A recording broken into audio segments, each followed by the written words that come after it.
biggest thing they don't want to do is stack up naturalism, materialism against the idea of theism and the Bible. That is the most dangerous thing, because now you give kids a choice. And they're not about choice. They're not about presenting the argument and letting other people choose. They're about conditioning the mind.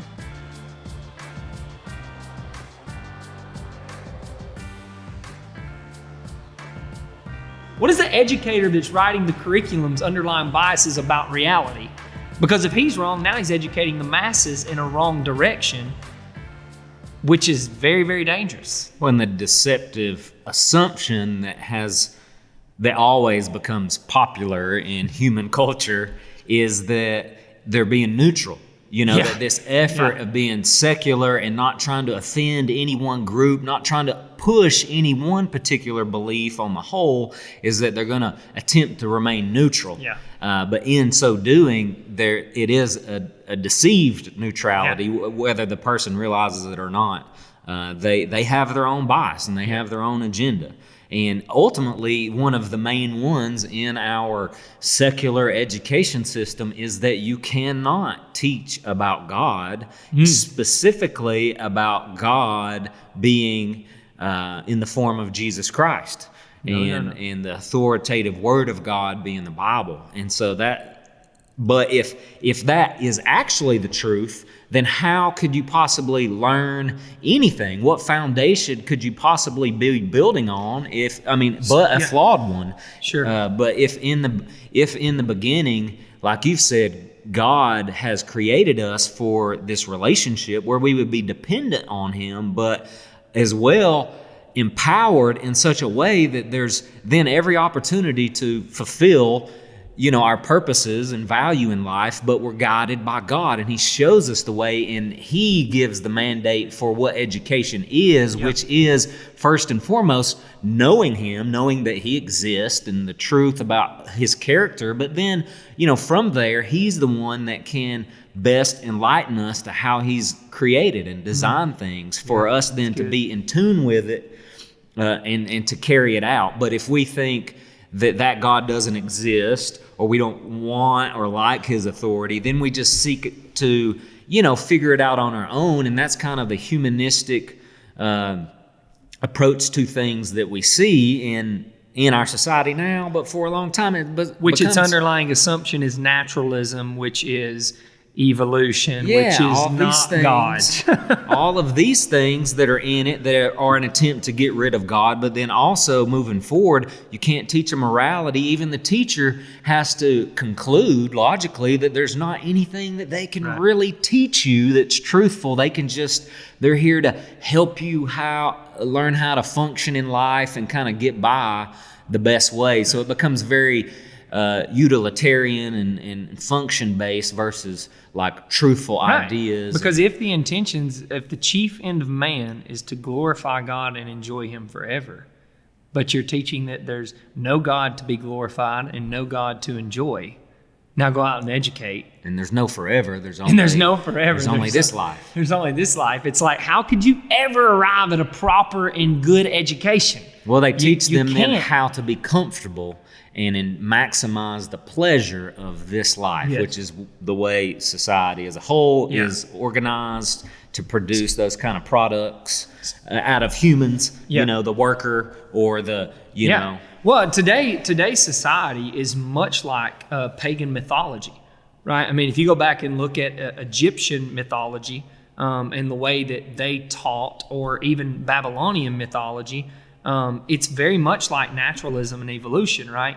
It's a system set up to teach its people their proper place, which back then was the Pharaoh was the king, or King Nimrod, many would say, was the first king of Babylon, right?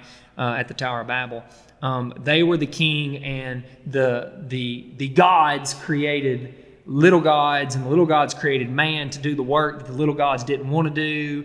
But the Pharaoh was in direct succession to God, and the king is the one who ought to be, worshiped, because the Pharaoh, he could communicate with God for you, and your duty was to work.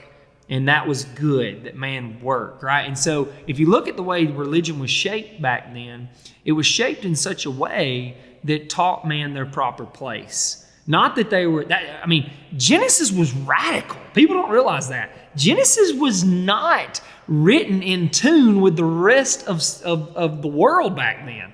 Made in the image of God, all people, that was radical. That was outside the box, right? That had nothing to do with the world surrounding them. So for Moses to write that was just like, whoa, what? And there's so many other things we could get into, but we're not going to because I'm not going to go there. But my point being, like, it's very in tune with evolution, right? That there's a pecking order, there's a class, right?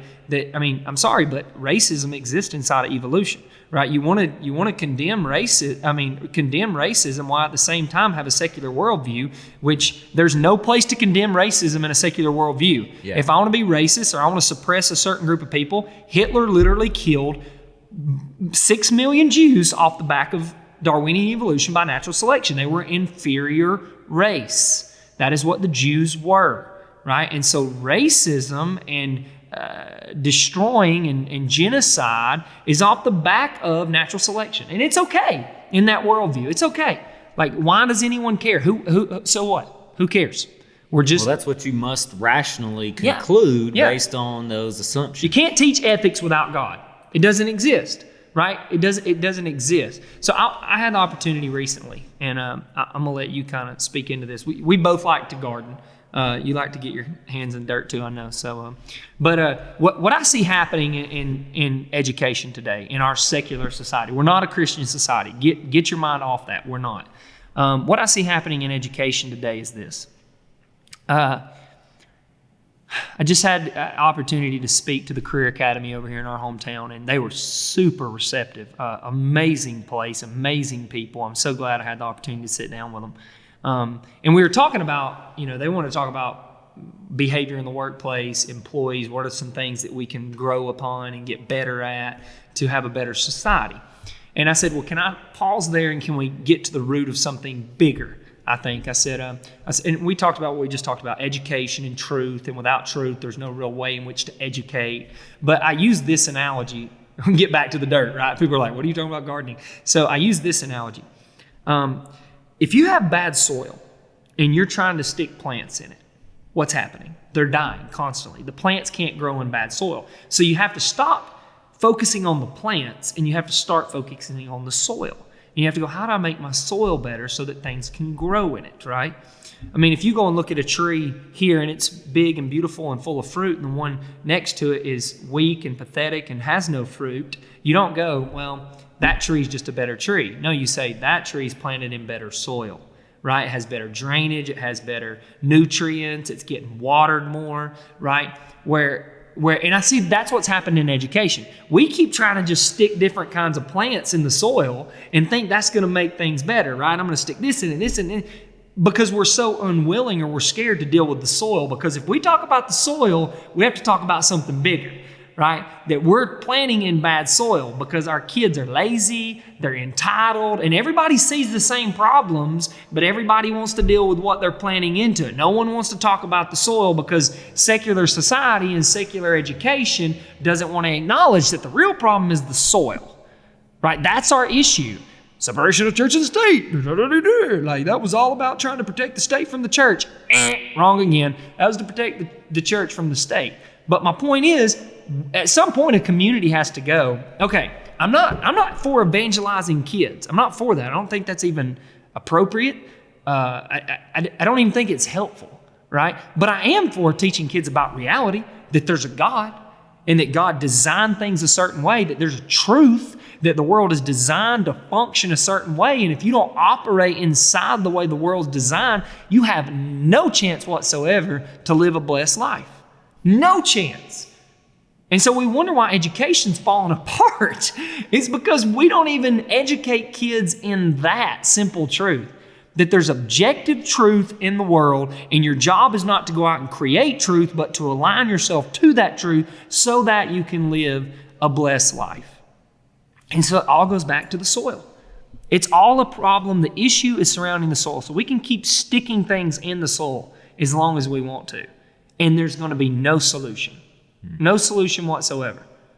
It's gonna die. Everything you stick in that soil is gonna die. And so what's happened is secular society has won the battle in the culture because they have produced such a rotten and awful and terrible soil in our kids that they can't even begin to accept these beautiful truths anymore. Right? They can't even begin to receive them because their mind is so conditioned in this postmodern, relativistic, naturalistic way that when you start to try to stick beautiful truths into them, they're like, nah, man, like, why should I sit here and be educated by you? That's just your opinion. Like, it's all relative, bruh. Like, I have my opinions. I'm going to live out my opinions, my truth, and how I see the world because it's all relative. In the marketplace of ideas, there's no one idea greater than another. It's what you've taught me. It's what the system's taught me. There's no worldview greater than another. There's no idea greater than another. And Christians have fed into this bull crap and this garbage, and I'll call it for what it is. It's garbage by becoming extremely passive and saying, well, you can't judge. We're not supposed to judge. We should never judge. Don't judge. Don't judge. Don't judge. And I'm like, nowhere in the Bible does it say that, right? We're made in the image of God. Therefore, Dustin has just as much value as I do. The lost person has just as much value as I do when it comes to humanity. But some ideas suck and they're stupid. Like your ideas don't have equal value. And some ideas ought to be called stupid. And they ought to be condemned, and they ought to be kicked out of the marketplace of ideas because they're garbage and they have no foundation. Part of the challenge is that what is the determinant of success? I mean, whose idea of success? And so when the world system around you is saying this is success and this is how it happens, and look how easy it happens for some folks, and then kids are more conditioned, they're educated by that to believe certain things. And so, it goes back to the same, though, issue is that they really don't believe that there's a truth and a truthful way to that defines what success or happiness or fulfillment is, and then how do you get there? So, and as an absolute, because this was another just talking point in it, I think the contrast that it provides to what we're talking about now is an interesting one. So I'm going to throw it in here. Is this over the weekend? And I'm afraid to even watch the video or look into it. But you have the rapper, singer, musician, Lil Nas X. Yeah, I took some heat on that on Facebook. Oh, really? I see. So no, I didn't. I haven't watched the video yet either. So, and I just looked at the. I actually messed up. I thought Nike was producing this shoe, right? I thought this was a Nike product. I didn't do my research, but shame on me, right? And I don't do that very often. So I actually apologize. Shame on me. But what it is he's created this shoe and that, like, there's a Nike format or something. I don't wear Nike because it sucks. Not because I don't cancel Nike. But he produced a shoe or created a shoe and, like, now trying to sell it on a platform or something like that. Yeah, I mean, and I don't know for sure what the deal is with Nike, aside from whether Nike is involved in it or not. I mean, that would certainly take it all to another level. Yeah, for sure. In terms of what the culture encourages and endorses, but Colin Kaepernick. Well, I mean, aside from that, what we still know is true is those issues, and I mean because. After Lil Nas X, so Lil Nas X makes a video and glorifying Satan, basically, or like maybe it's meant to be humorous, maybe whatever the intention, but you see a culture. It's either mocking Christian religion or it's glorifying Satan, which is the same thing, right? Yeah, it's just a mockery, like the whole deal. Entertain in that way. I mean, there's lots of layers and levels to all this, but to see what is put forward in the culture and what's popular and promoted and glorified, because if you transition from that to Super Bowl halftime shows, he's not an anomaly.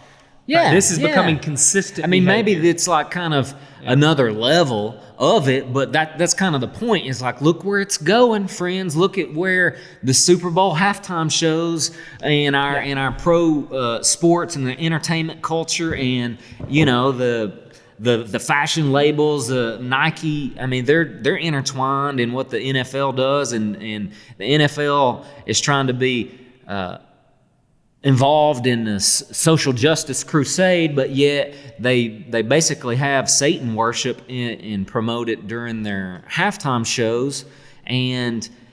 But none of that's real, Dustin, so that's why it doesn't matter. I mean, right? but what is shaping our kids, and what is the culture glorifying, and what are the underlying values? So even if these people, which I would question whether some of these guys are actual Satan worshipers, because what does Satan say in the Bible in attempt to tempt Jesus in the wilderness? The final temptation is, bow down to me and I will give you all these kingdoms of the world.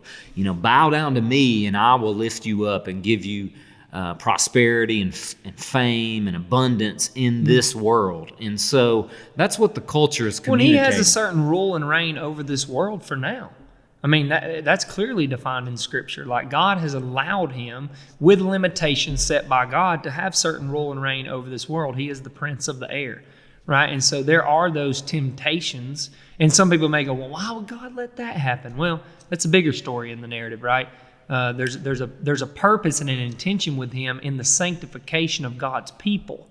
But I'm not going into that. Well, in our larger conversation here, for getting at what is the truth of the world that we exist in, and what are our assumptions that either are going to enable us to understand what's really going on here, and how to correct our errors along the way and be more in line and build on a foundation of truth. Or, are we going on a path that looks good, that sounds good, that's very alluring, but in the end it leads to destruction, and it can have the ability for a long while to conceal itself. And so the Bible points to an enemy. This is not just a neutral thing playing out. There is spiritual powers at work in the world, and does that starting point shape our view on life? Because if we look out at the culture and see the direction it's going to take us and think that it's just neutral and there's no spirituality or spiritual forces involved in that, but then you see what's being glorified in the culture and the way that is educating our children, but yet we're trying to remain neutral, ultimately passive to the direction it's all being taken.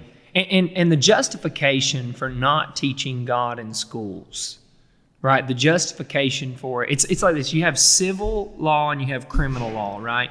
So you have a civil case and you have a criminal case. In a criminal case, you would be innocent until proven guilty. And you have to be proven guilty without a shadow of a doubt, right? In a criminal case, a civil case, it's just who has the most amount of evidence, right? Are you 51% or 49%, right?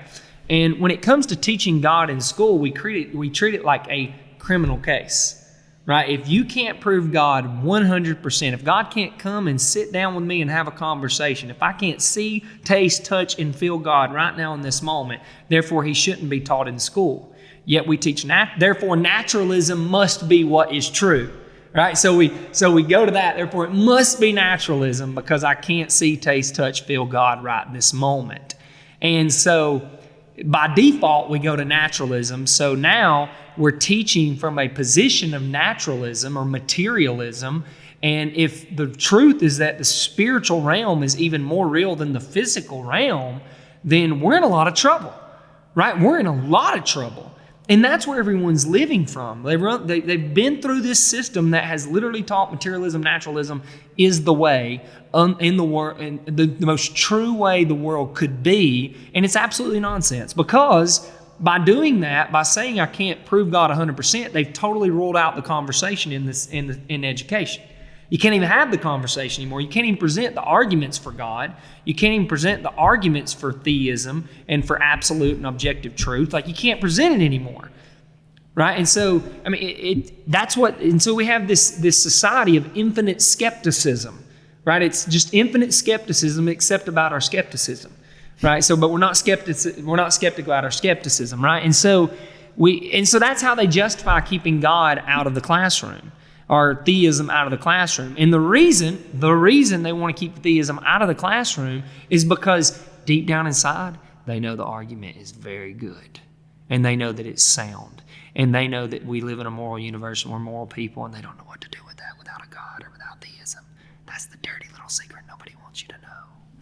right? And so you're dealing with this, right? And so when me personally, I'm just like, hey man, if we're so, it's funny because they laugh at us and they joke about us and they do all that, but then they fight vigorously to make sure that our opinions are not heard or given a chance, right? The biggest thing they don't want to do is stack up naturalism, materialism against the idea of theism and the Bible. That is the most dangerous thing, because now you give kids a choice.